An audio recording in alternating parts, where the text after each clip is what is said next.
Hi, everybody. Welcome to English Digest. I'm Tom. Hi, I'm Stephanie. It's our culture unit for the month of March, and today we're going to talk about the story of divine wisdom, or at least a story concerning divine wisdom, which has to do with something called praprom, if I said that right.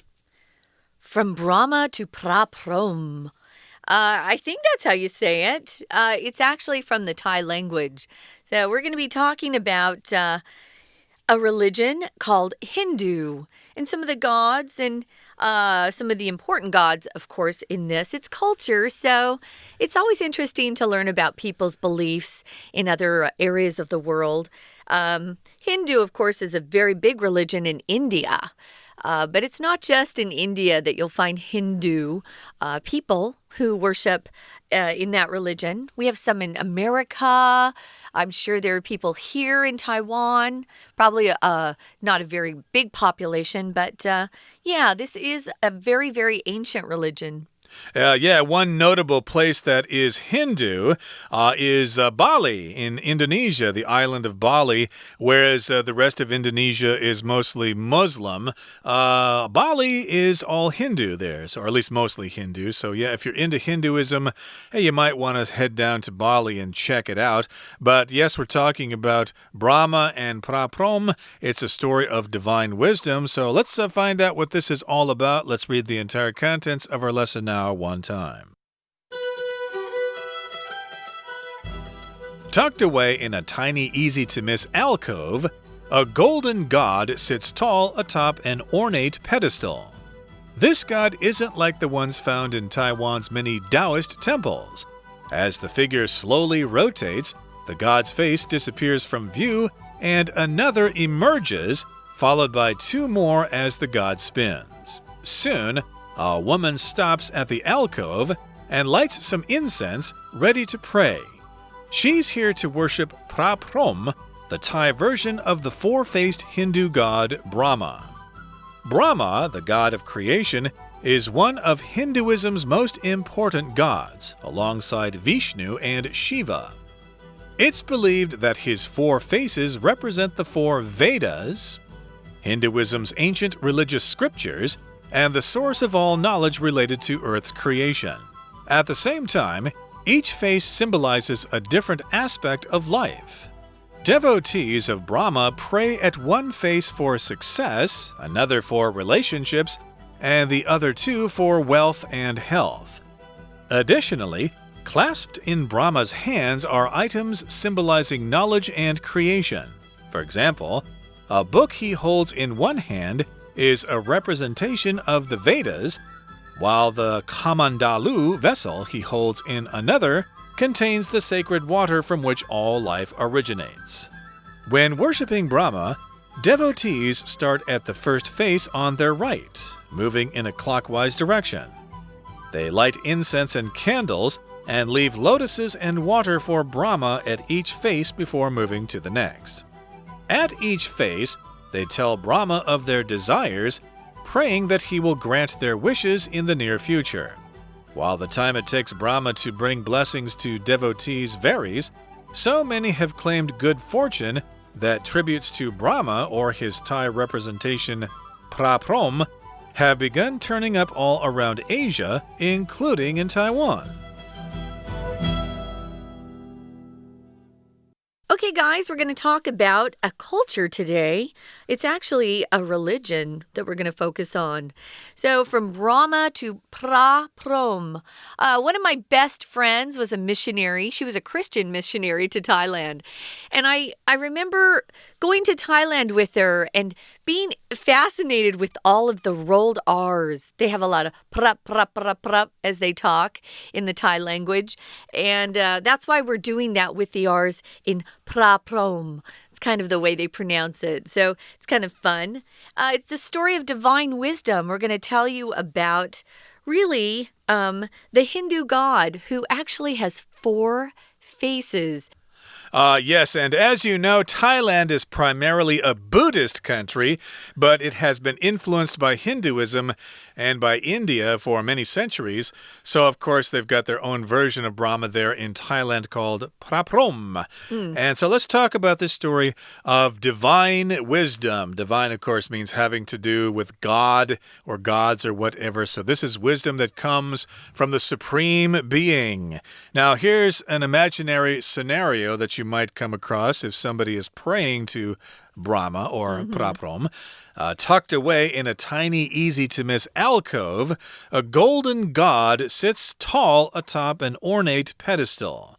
So if something is tucked away someplace, it's kind of in a crowded and out-of-the-way place, okay? So maybe you know of a restaurant somewhere that's tucked away in a narrow alley somewhere that only you and a couple of your friends know about. So you want to tell your friends about it and, hey, you can go there and have a great dinner and nobody else will be there. It's tucked away in a small alley somewhere.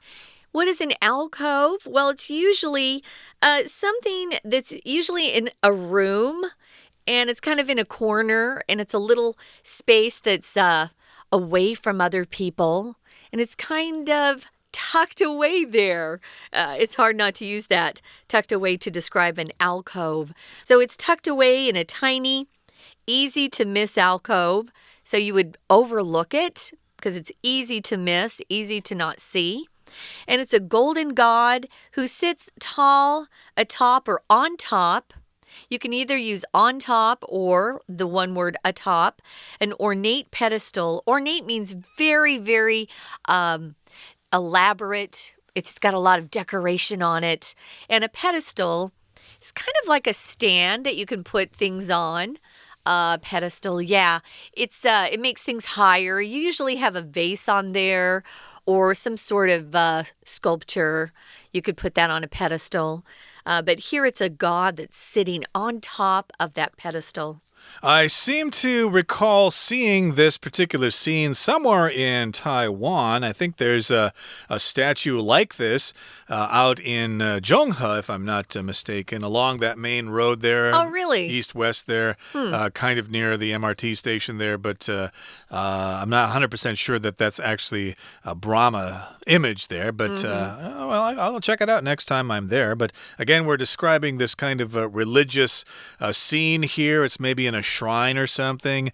It's in this little alcove, a little small area, and you've got this golden god sitting tall atop an ornate pedestal. Now, this god isn't like the ones found in Taiwan's many Taoist temples. There are lots of deities that you can see in the temples of Taiwan. I seem to remember a tunnel with all sorts of those deities at the Guandu Temple in Beito there. And those are lots of different deities there. But this particular deity or this god is very different from those in Taiwan, at least in Taiwan's Taoist temples. I know this word is pronounced Taoism, but a lot of people will see the T there and they'll say Taoist, which I think sounds strange. So these are Taoist temples that have their own kinds of gods. We're going to continue describing this scene. It says here, as the figure slowly rotates, the god's face disappears from view and another emerges. Cool. If something rotates, guys, it's moving around in a circle. So this figure rotates, and you see the god's face disappear from view as it rotates, and another emerges. Well, how is that? Well, there are a couple of faces on this god, it turns out. After that first face disappears and another emerges, or you can see it, that's followed by two more as the god spins or rotates. So altogether, that god on the pedestal has 4 faces. So soon, a woman stops at the alcove, and she does something that's familiar to a lot of people in Taiwan. She lights some incense.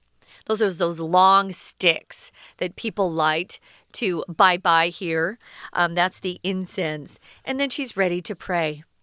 Yeah, I remember some hippies many years ago who used to buy incense at head shops. That's a store that sells things for smoking marijuana. I'm not promoting that, but I just remember the hippies would go there and buy incense so that they can burn it at home for the smell. Okay, a lot of Westerners actually light incense for the smell, but here in Taiwan, incense is mostly used for worship purposes at temples. So, yes, indeed, that's what this woman is doing. She's lighting some incense and she's ready to pray. And she's here to worship Praprom, the Thai version of the four-faced Hindu god Brahma. So, yeah, if you go someplace to pray or show your respects to the deity or to God or whatever you are worshiping, I guess you could say you're praying as well. They're kind of the same meaning there. Yeah, for me on Sunday, I go to church. I go to a church meeting, so I'm worshiping God on Sunday. If you pray, you're worshiping God. So they're lighting the incense. She wants to pray, so she's worshiping Praprom. And as we said, Praprom is the Thai version of the four-faced Hindu god Brahma. We're going to talk more about this, guys, but this is probably a good time to take a break. We're going to listen to our Chinese teacher, and then we'll be back. Hello, my name is Shelby. 四面佛原来是泰国信仰。第一段先前言描述敬拜神明的一个景象。第一句 tucked away 在一个小小的 alcove。tuck 是塞进去 ，tuck away 是口语表达将某物藏起来。alcove 壁龛。墙壁的凹陷处，一个金色神明高坐在 atop an ornate pedestal。atop 介系词在什么之上，后面加受词 ornate 装饰华丽的 pedestal 台座。这个神不像台湾道教的神明。第三句 As the figure slowly rotates 随着神像缓慢的旋转 rotate 以自身为轴旋转，地球自转就是 the earth rotates。 那地球公转要用 revolve R-E-V-O-L-V-E。 神明的脸从视野消失，另外一个 emerges 冒出来，又紧跟着两个 as the god spins 随着神明旋转。 spin 也是旋转，只是它的速度比较快。很快的，一个妇女停在这里，点了一些 incense 香 light incense 点香，准备拜拜。她在这里要 worship from worship 加受词表示崇拜某人。 We're going to take a quick break. Stay tuned. We'll be right back.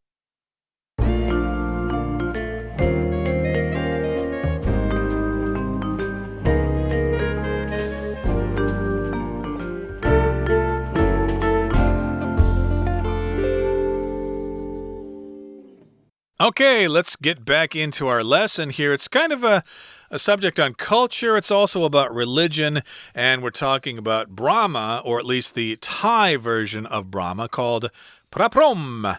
And, of course, it's a four-faced Buddha statue there that you can see in a couple of temples, at least up here in northern Taiwan, maybe in other places as well. I've seen them around. But let's talk about Brahma here. Again, that's the name in Hinduism. That's the god of creation, but it's not the only god in Hinduism. There's quite a few more, actually, but there are three main ones, Brahma, Vishnu, and Shiva. So Brahma is one of Hinduism's most important gods alongside Vishnu and Shiva. Now, it's believed that his four faces represent the four Vedas, Hinduism's ancient religious scriptures, and the source of all knowledge related to Earth's creation. So, of course, the religions have their own textbooks or their holy books or whatever. Christianity has the Bible. Hinduism has the four Vedas. And let's see, Islam has the Quran. The Quran, yes. In any case, there are four holy texts in Hinduism, so his four faces represents the four Vedas. Again, the religious scriptures. Scriptures, of course, pretty much refers only to religious writing, the ancient ones in the Bible, the Quran, etc.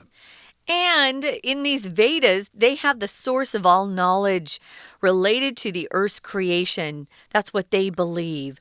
So at the same time, each face on Brahma, remember he has four, each face symbolizes a different aspect of life, which is interesting. To symbolize means you represent or stand for something. For example, some things that have always symbolized the same thing for years is like a red rose symbolizes romantic love. A dove, a white bird called a dove, represents peace. Those are things that have symbolized other ideas or characteristics for a long time. So, yeah, each face symbolizes a different aspect of life. So people who actually worship Brahma, who believe in Brahma as a god, are called devotees, and they pray at one face for success. Remember, he has 4. Another face for relationships, and the other 2 are for wealth and health. So it kind of covers everything in life that you would want blessings in. All right, so there you have it, the meanings of those 4 faces. So, yeah, we've got one for one thing, another for something else, and the other 2 for wealth and health. So, yeah, if you talk about a series of things, you can use this pattern. Let's see, what was that one nursery rhyme? Baba, black sheep, have you any wool? Let's see, one for my lady, one for my dame, one for the little boy that lives in the lane, or something like that. So that's similar here.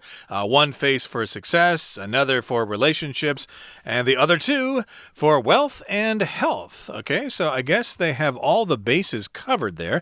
And additionally, clasped in Brahma's hands are items symbolizing knowledge and creation. So if you're holding something tightly in your hand, you are clasping that thing. And this word is even difficult for me to say here, clasped in Brahma's hands. Yeah, I guess you'd probably see this more written down. If somebody tries to say this, even native speakers are going to have difficulty with this word. They'll probably spit on you. At the end of that D, it comes out a T, so clasped. Yeah. Yeah, weird. Clasped. Yeah, right. Why would we come up with a word like that? You could just basically say, yeah, Brahma is holding something tightly in his hands, and those things include items that symbolize knowledge and creation. That sounds similar to the 1,000-armed Buddha that you see in temples here in Taiwan, and each of those arms holds something that represents something in life. For example, a book he holds in one hand is a representation of the Vedas, while the Kamandalu vessel he holds in another contains the sacred water from which all life originates. So yeah, that's these are some examples of what he's holding. One is a book, of course, that would be the scriptures, the Vedas, and then he's holding a vessel or container in another hand. I hope I said that word right there, Kamandalu. And that, of course, represents sacred water from which all life originates. It seems like most religions have some kind of holy water. It's sacred. It's holy. If it's sacred, it's connected with God. It can also be called holy, as Tom said, holy water. Or you could even use the word divine, which means holy as well. So if you are using this word, it's connected with God. It could be the Christian God. It could be the Muslim God. It could be the Hindu God here that we're talking about, Brahma, or any God, you know, whatever religion you're talking about. So yeah, if something's sacred, you show it a lot of respect. You're reverent, which means you're quiet about it. So yeah, so he's holding different things. He's holding the Vedas in one hand, and he's holding that sacred water in another. Moving on to the final paragraph, guys. It says, when worshiping Brahma, devotees start at the first face on their right, and then they move in a clockwise direction.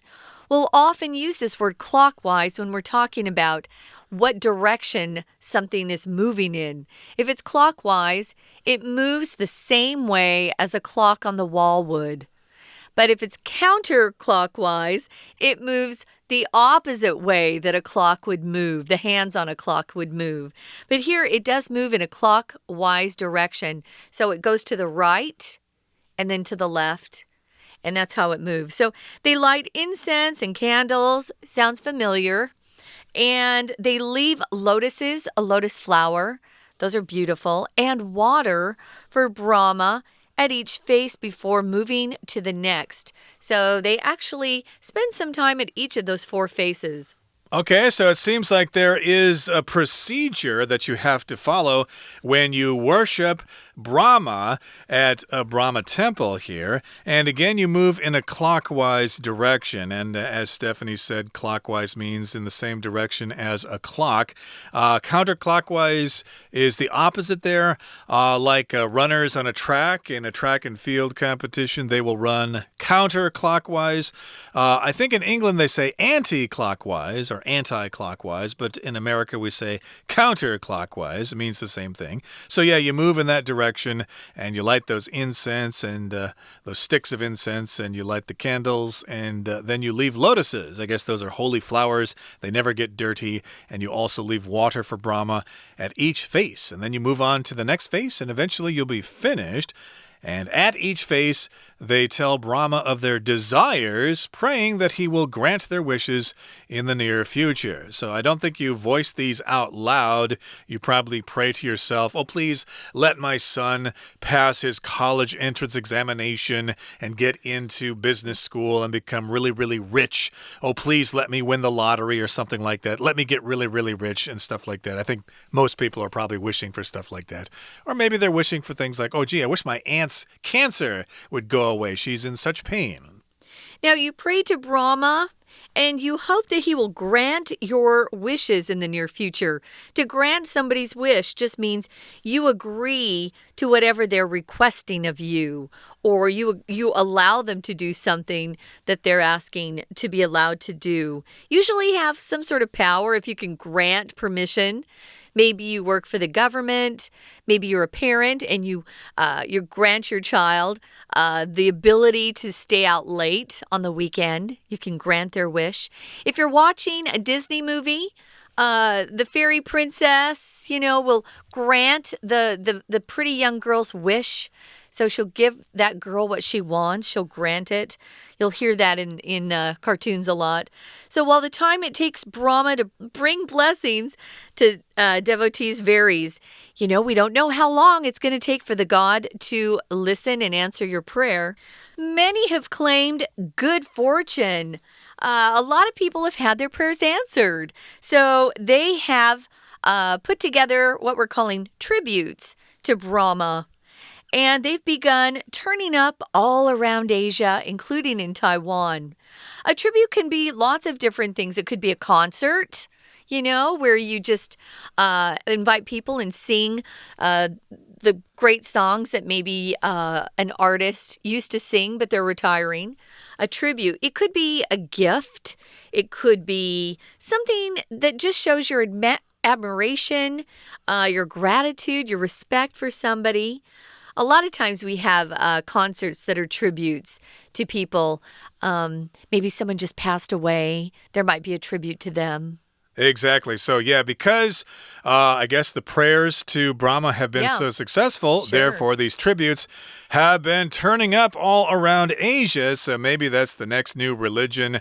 People are going to switch religions to this and try that for a while. And if that doesn't work, then they'll try something else. Okay, that brings us to the end of our discussion for today. It's time now to listen to our Chinese teacher. 第二段解释 Brahma 的祈求内容。第一句Brahma 梵天创造之神是印度教最重要神明之一 Alongside Vishnu and Shiva Alongside 是介系词，表示与某人或某物在一起，直接就加受词，相当于 along with Vishnu 守护之神 Shiva 是破坏与再造之神 It is believed that 中文表示说据说据相信等等，英文会用虚主词 it 代替后面真正的主词，先写 it is believed 人们相信，再接 that 子句变成真正主词。 that 它的4张脸代表是个 Vedas 吠陀经，是印度教古老的 scriptures 圣经或经典，以及所有和开辟世界有关的知识来源。 Related to something 是与什么有关。到第3句，同时每张脸 symbolizes 生命的不同面向， symbolize 象征 A symbolize B A 象征 B， 例如 Heart symbolizes love， 爱心象征爱情。第4句 Devotees of Brahma devote 奉献，字尾呢变一表示什么的人 Devotee 信徒，梵天的信徒拜神，对一面祈求成功，对另外一面求人际关系，那对另外2面就要求财富和健康。这句有 one, another, the other 不定代名词的用法。One face 没有限定哪面， another 指 another face 省略 face 另外一面，但也没有指定哪一面。当4面只剩下2面，当然确定是哪2面咯，所以变成指定的，那就是 the other two。 下一句 Additionally, clasped in Brahma's hands. Clasp 扣或紧抱，这句用过去分词放在句首，形成倒装，被紧紧的握住。动词 are， 主词是 the items 东西，再接 symbolizing knowledge and creation 象征知识和创造来修饰。最后2句，一本他握着的书代表吠陀经， while 连接词表然而， the Kamadalu 是水罐。第3段来看看参拜 Brahma 应该如何做。第1句 When worshipping Brahma， 当参拜梵天的时候，信徒开始由他们右边的第1张脸以顺时钟的方向移动 clockwise 顺时钟的方向。他们点香和蜡烛，留下莲花和水给梵天，在每张脸的前面，他们告诉梵天自己的愿望 praying 祈祷说 that 他会 grant their wishes。在第3句后面的惯用语 grant somebody's wish， grant 是同意允许， grant their wishes 就是说成全他们的心愿。最后一句句型有点复杂，副词子句 while 尽管 the time 主词后面加了省略 which 的形容词子句， It takes Brahma to bring blessings to devotees， 梵天赐福给信徒，再加上真正的动词 varies 改变不同，每个人受到好运的时间不同。接着 so many 这么多人 have claimed 已经表明说 good fortune 好运 that 子句，这个 that 搭配前面的 so 表示说以至于。Tributes to Brahma 对梵天的崇拜 have begun 已经开始了。Turn up all around Asia， Turn up 这里指上扬出现，在亚洲各地都有人在崇拜四面佛，台湾也不例外哦。以上是今天的讲解，谢谢收听。That brings us to the end of our lesson for today. Thank you so much for joining us, and please join us again next time. From all of us here at English Digest, I'm Tom. I'm Stephanie. Goodbye. Bye.